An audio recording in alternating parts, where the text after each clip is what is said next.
ساختمانچیان و هنرمندان آخرین کارهای بازسازی قلعه خوجند، کلانترین موضع تاریخی و سیاحی ولایت سوخت را اجرا کرده ایستادند. برای ساختمان بناهای تاریخی و زیب و زینت آن، چندین هنرمندان از ولایت‌های سمرقند و بخارا و فرغانه ازبکستان هم جلب گردیدند. حالا حدود 25 هنرمند سمرقندی جهد دارند هرچه زودتر کارهای خود را در ساختمان قسمت بیرونی آثارخانه به انجام رسانند. کمتر نقشو از سمرقند اومساست. همین کلی ریشتو از سمرقند اومساست همش. مانند رگستان شویساست خدا خواهد اینجا هم. خود رگستان دیگه برای شویسه اینجا برم.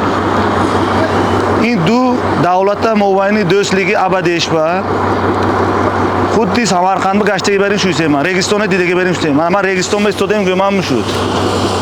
بازسازی قلعه خوجند مجمع دولتی تاریخی و فرهنگی قلعه خوجند سال 2018 آغاز شده است.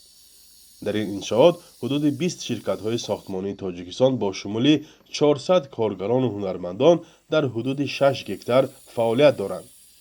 بنا به اطلاع خدمات مطبوعات دستگاه رئیس ولایت سوخت، در کارهای نوسازی انشاءات قدیمی گروهی لایحه‌کشان و متخصصان وزارت فرهنگ، کمیته ساختمان و معماری، عالمان و باستانشناسان شرکت ورزیده در اساس لایحه احیای دیوارهای کهندیز، بنیاد بینای معموری، نمونه‌های خانه و حولی‌های قدیمی شهر خوجند، مهمانخانه و آثارخانه، چایخانه، نقطه‌های خدمت‌رسانی و دیگر انشاءات یاریرسان ساخته شده ایستاده است.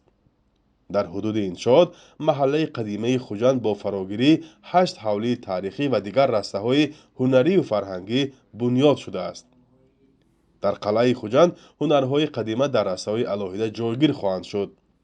هنرهای نقاشی، کنده‌کاری، کارکرد بدیعی سنگ، کندلکاری، کلالگری، قالین‌بافی، زرگری، دوریدگری و امثال اینها.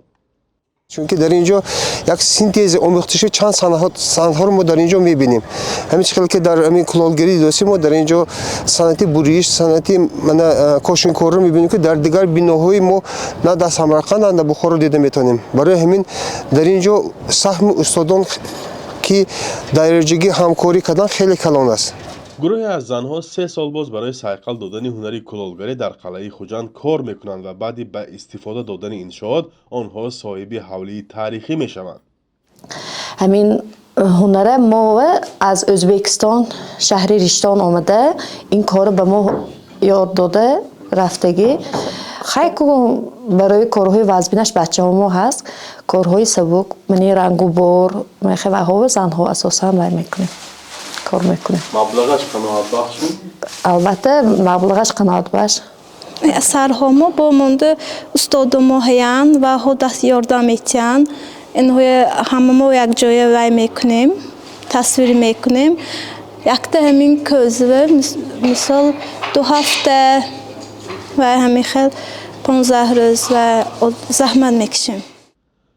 کهن قلعه خوجند با ارک قصر حاکم، قصر شاه در زمان دولت کیانیان ایرانیان شرقی بنیاد گردیده است. کاوش های ارخئولوژی آثار مادی این شهر را با دیز و شهرستانش که متعلق به عصر 7 تا میلاد است در ساحل چپ سیردریا آشکار کردند.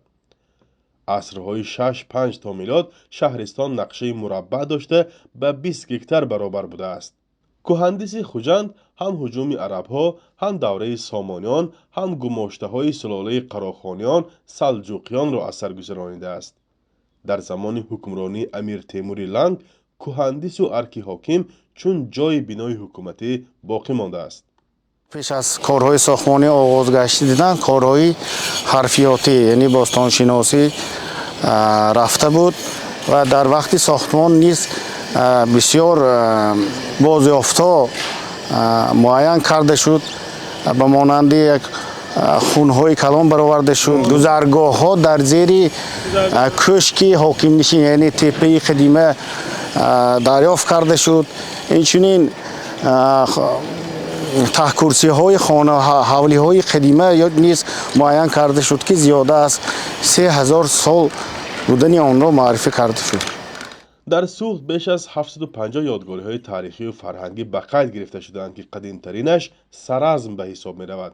ولی مقامات سوخت با دستور پرزیدنت تاجیکستان عزم دارند قلعه خوجند را به یکی از کلانترین موضع‌های باستانشناسی و سیاحی کشور تبدیل دهند. کهن‌ترین هنرهای مردمی را که تقریباً از بین رفتند در این موضع گردی هم آورند و ساکنان و مهمانان را با آن آشنا سازند. هرچند این طرح خیلی بزرگ است ولی حجم خرج آن طریق رسمی گفته نشده است. فرزان محمدی، رادیو آزادی، شهر خوجند.